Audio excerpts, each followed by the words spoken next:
Existem dois tipos de pessoas, aquelas que amam fundos imobiliários e aquelas que não conhecem fundos imobiliários. Então, hoje eu estou aqui com a ilustre presença do professor Baroni. Cara, obrigado por ter se dado tempo aqui de gravar esse vídeo, prazer enorme. E o professor Baroni vai explicar pra gente um pouquinho sobre os diferentes tipos de fundos imobiliários, porque afinal, fundos imobiliários são uma maravilha, mas você não pode tentar escolher eles a esmo. Então, professor, o que você pode dizer aí sobre esses diferentes tipos de fundos imobiliários? Cara, você é mais bonito. Aí, ó, os caras ficam, tá vendo? Os cara ficam sacaneando, tá vendo? Tá bom. Os caras quer gravar com a bola? quer gravar com um balãozinho, a gente grava, mas tudo bem. Martelo, exatamente. Os caras ficam sacaneando. Cara, primeiro você é mais bonito pessoalmente do que no vídeo, tá bom? Cara, você sabe que eu tô... É a primeira pessoa que me chama de bonito, eu de Felipe Neto.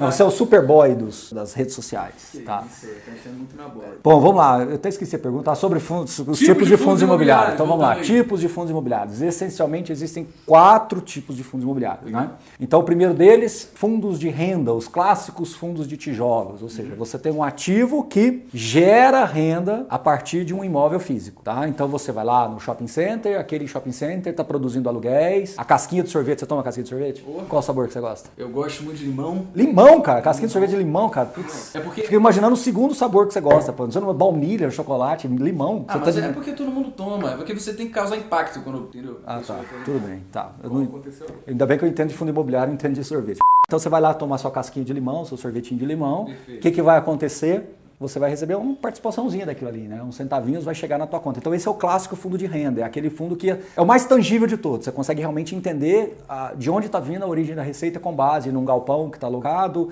de uma laje aqui em São Paulo, né? Apesar de você ter visto esses tiros, nós estamos em São Paulo. Aí, ó, os cara ficam, tá vendo? Os cara ficam sacaneando, tá vendo? Tá bom. Os cara tá. Então o que acontece? Nós estamos com os fundos de renda cada vez mais também ganhando espaço no mercado, justamente com novas emissões e a indústria crescendo. Quem está vindo junto aí, mas está tirando... Antes ele corria lá atrás, agora ele já está chegando perto dos fundos de renda, são os fundos de papéis ou fundos de recebíveis imobiliários. Nada mais é do que um CRI, que é uma antecipação de um determinado fluxo. Então imagina que você tem lá um galpão locado, ao invés de você ficar esperando as parcelinhas caírem no bolso, você vai lá e antecipa isso. Então você dá o contrato assinado em troca de uma mala de dinheiro. Perfeito. Só que agora o fluxo desses aluguéis não vai mais para você, vai agora para o fundo imobiliário, que consequentemente vai para o cotista. Então é um jeito diferente de se também produzir renda através de fundos imobiliários. Entendi. E a vantagem dos fundos de CRI é que um fundo de CRI ele nasce praticamente todo diversificado. Então é normal você ter 30, 40, 50 CRIs dentro de um fundo e às vezes um desses CRIs ele está sendo lastreado por 2.000 contratos de loteamentos espalhados pelo país, pelo Nordeste, pelo Sudeste. Agora, deixa eu te fazer uma pergunta. Sim. Fundos de recebíveis são ditos aí como fundos de altíssima rentabilidade, né? Agora, o raciocínio que eu tenho é o seguinte. Enquanto a Selic hoje está 6,5% ao ano, que historicamente é uma taxa baixa de juros, investir em um fundo que é lastreado em títulos de dívida de renda fixa não seria dar um tiro no próprio pé? Afinal, você está investindo num ativo de renda variável, que tem riscos, mas que é lastreado em CRIs, LCIs, que são ativos, né? Mas é que entra a grande mágica, né? Você pode fazer uma carteira de fundos imobiliários com subestratégias internas. Então essa é a grande mágica. É como se eu pudesse comprar dentro do universo renda variável, fundos imobiliários, eu estou colocando uma lupa, renda fixa / imobiliária, porque os CRIs são produtos de renda fixa dentro de um ativo de renda variável. Certo. Então a mágica está justamente aí. E quando você fala de alta rentabilidade, isso quer dizer o que na prática, né? Esses contratos são indexados pela inflação. E alguns deles são lastreados através do CDI. Então você tem um prêmio sobre o CDI ou um prêmio em cima da inflação. Certo. Então nada mais é do que uma renda fixa turbinada. É como se eu tivesse, ao invés de comprando um ativo clássico de renda fixa, eu esteja comprando um com o pé no acelerador.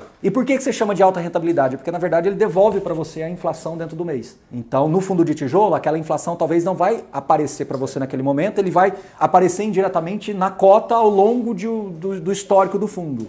Entendeu? Então você tem que saber entender o que você está comprando. É o famoso separar Lé com CRE. Continuando, esses fundos de recebíveis eles vêm ganhando velocidade. Eles são os ativos que naturalmente mais crescem.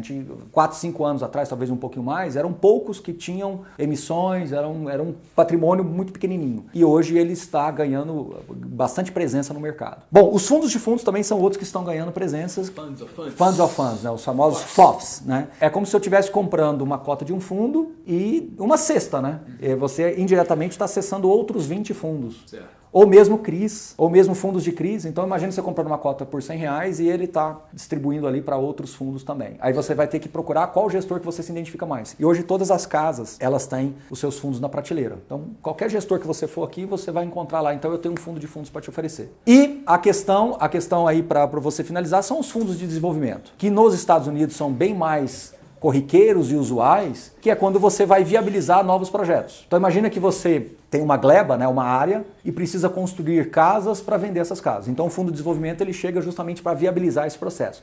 Ele exige que o investidor tenha um nível de conhecimento imobiliário maior, porque mais risco, mais retorno. Ele tem mais risco, ele tem um risco da obra, ele tem um risco da venda, ele tem um risco do distrato, mas em compensação, quando tudo isso dá certo, quando há uma combinação perfeita, o retorno dele médio acaba sendo maior do que os outros fundos. Então você consegue transitar dentro desses 4 tipos de fundos em diferentes estratégias. Tá? Então essa que é a grande vantagem. O que a gente percebe é que a indústria está se desenvolvendo, algumas estão acelerando mais do que outras, mas eu quero crer que nessa próxima década aí a gente vai ter espaço para todo mundo. Eu acho que cada um tem o seu DNA, cada um consegue explorar melhor as suas virtudes aí em cada um dos fundos. Professor, obrigado. Novamente. Ficou claro? Claríssimo. Mais claro do que a camisa branca do Corinthians? Você torce para que time? Máxima aí do Brasil. Você não vai gostar da minha resposta.